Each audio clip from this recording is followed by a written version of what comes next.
What's up, you wild tigers? It's KB here outside.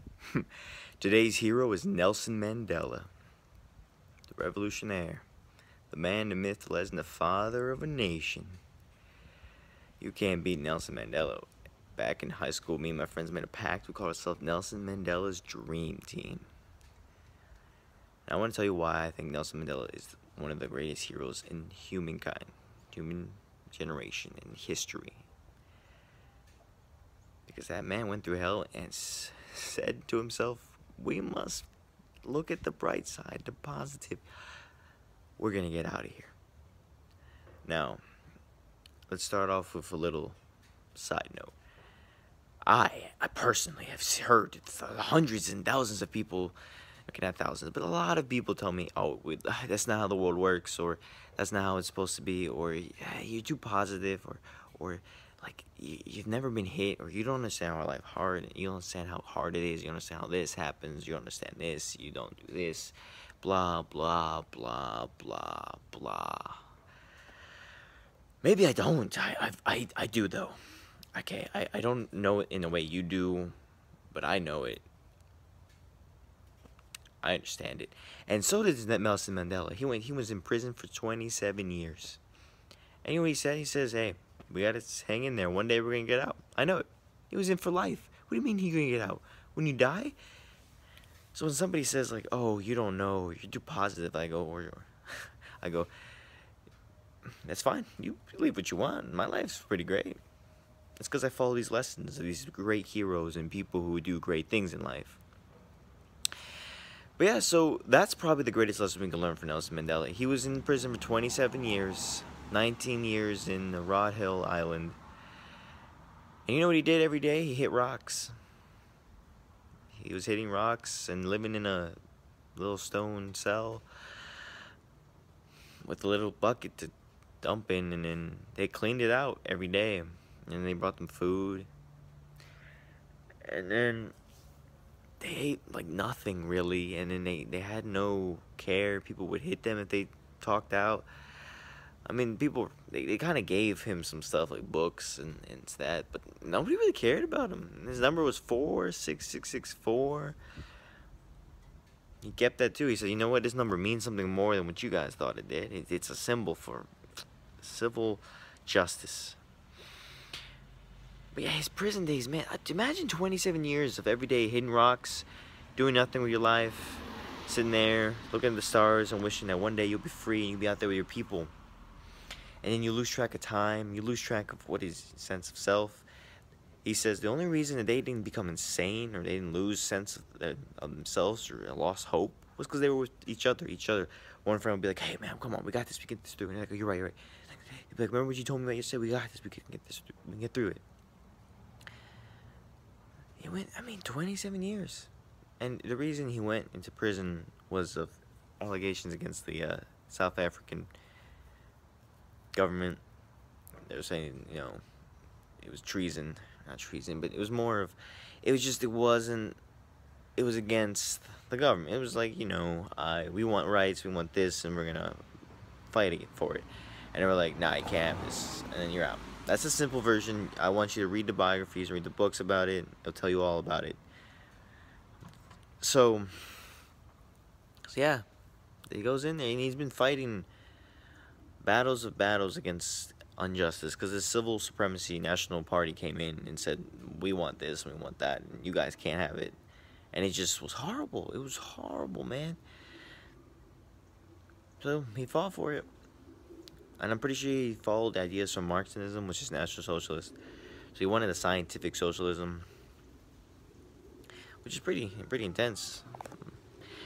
I don't know how it went, how the stuff went through, but I know when he came out of prison, he became not only the first black president in South America, the first Democratic voted in, but he was also the first of many to just have this idea, the idea that we can be together and that we can be a nation of free men, and all of us can live lives of freedom, of equality, of peace, of prosperity, and that I will fight till the day I die until this happens.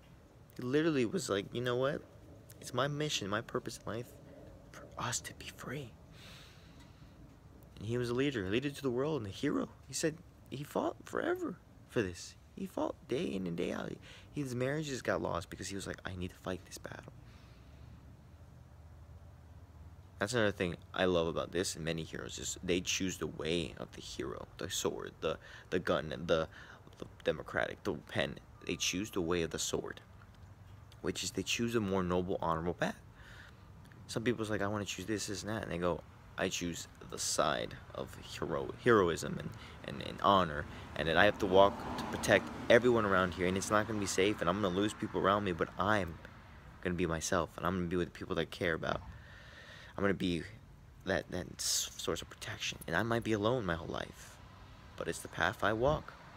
And he walked that path. He went to prison for it. He went fought stuff. He lost wives. He has so many kids, but I mean, hey, he's a hero. A man who dies and the whole world weeps is a hero in my eyes. When the whole world weeps. There's this Nelson Mandela Day. It's either November 9th or July 18th. I think it's November 9th. Because it's his day. It was his birthday. And it's the day we all know about when South America becomes Africa. South Africa. I might have been saying South America. My bad. South Africa becomes democratic and free from this nationalist party of white supremacy. And then there's another thing where he loves every single person. It's not that we're born racist or prejudiced. We're born to love each other. And we should, as a whole, be kind and gentle to people. Who cares if we're right or wrong? Live in a world where we can be happy and optimistic. Lessons we can learn from people are to be about Nelson Mandela mainly is be optimistic. Have a set purpose. Be out there and go get that mission. Choose the way of the sword. And always fight. Grit, persistence, perseverance, never giving up. That's Nelson Mandela. And what else I love about Nelson Mandela is he seemed like a happy guy. We can all learn to be a little more happy, right? People having trouble in lives, he goes, hey man, I was looking to the positives, always reading, always understanding, always caring, always giving. That is a hero right there. And I always try to do that too. Give, care, understand, hear, be out there for people, understand what is not going right, what is happening, and then be like, hey, let's learn from this. And I don't hate you because you're this. I just go, I love you for who you are and your character and your values. And if you don't, if it doesn't align with me, then I'll leave you alone. And if it goes against me, I'll fight you. But with peace and kindness. He tried violence, but he had to go back to peace. Just like Gandhi and Martin Luther King, peaceful revolutions are the most prosperous because it leads to a better ending of the revolution. If you have violence, you might have people dying, war, hatred. It's peaceful. They can't hate you. They go, well, it's just the right thing to do. Like, now you're just being the bully to the government. Let's say the people are like, what are you doing? Well, yeah, so I want you to read more about Nelson Mandela and understand why he is what he is. The biography is huge, and it's a lot to read. It might take you a couple of days, but you'll learn a lot about him. You'll learn about the stuff they went through, how much hell it was. I'll just never forget when I read it, and he says, I'm going to get out of here, and I believed it to the end. I believed it that I'm not staying here forever. And I was like, damn, they told you your license. And he says, I don't believe it. I know I'm going to get out. I mean, he did get out. So you can't say that there wasn't a part to that. I believe that if you believe something, your actions will align with that belief, and you're golden. There's motivations and consciousness and ideals and stuff that go through your head, and you might consciously be like, I don't believe it. And then that will set unconsciously and subconsciously saying you can't do it and your body won't function. But you say you can. There's something, there's energy, there's power that says we will make it happen, whether it's impossible or not. I think it's the atoms. There's just things happen, and you say, no, I'll change it. And that's something that has to do with the religion and God and stuff. And it's where it's like we don't understand it. But it's a miracle. So I guess that's my last lesson from Nelson Mandela. If you have faith, if you believe, you can achieve. I love you, Nelson Mandela. And to you guys, always be a hero. Done.